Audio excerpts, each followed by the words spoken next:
Now, to close out this week's show, we're going to take a very quick look at this. Now, this is the M5TOUGH.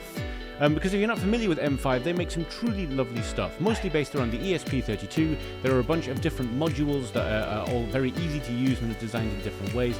And if you've had any dealings with their M5 stuff, you probably know this already, I guess. But this is very reminiscent of other M5 products. It is a tough version of a M5 development kit with a touch screen. And it has a bunch of other nice features too. A speaker, it has an extension board, it has a micro SD card slot, which is very cleverly hidden within, as you're probably seeing on the screen right now, along with all of the usual extensions you can get. And it is run by an ESP32 chip, which, as we know, are cheap, blazingly fast, and very easy to use. So this is what we've just been looking at, and I really like this design. I really like the fact that they have this separate thing in and of itself that you can lift out, and that this is the screen. This is where this and this are the same thing, essentially. You can turn this upside down, and that is what is on the bottom of it. So in here is where the processor is. There's the micro SD card slot here, and the way it works is that you put the micro SD card slot into this thing and then push it down into the housing, and the rubberized O-ring around here will stop it from getting any water ingress or anything like that. And then this extension board, which is inside there, is, as it says, for extending things. You can plug a bunch of different things in: I2C, GPIO, UART, and power, and 485. Oh, serial as well, 485.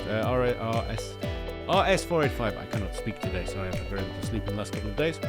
So, and interestingly, it does say there's no protection from immersion in water, but if you look on the M5TOUGH Facebook page, they actually tested it fully immersed in water, and it seemed to be fine. Who knows? But the point is, this is designed for rugged environments. So this documentation page will tell you everything you need to know about this little device. And I am a big fan of M5 in general. I really like their approach for making self-contained little boards. It is very nice to get a completely raw development board for an ESP32 that you can stick onto a breadboard and do all of your own stuff. And I've said many times in the past on the show that I'm a fan of doing things that way because you learn the electronics along with the coding.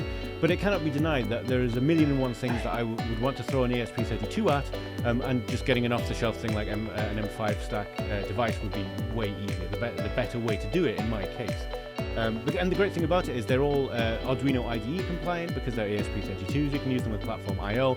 And M5 has their own low-code system. They have a visual programming language, which makes it very easy to get things going. And in fact, one of our long-time regular viewers, Matt, as in Not Enough Tech Matt, if you go to the Not Enough Tech YouTube channel, I do remember for a while he did some fantastic things showing how that works. I believe that was M5 Stack. If I have that wrong, Matt, apologies.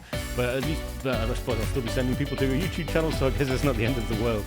If you are interested in the M5TOUGH right now, go and have a look at this page. I will leave a link to it in the description of the video.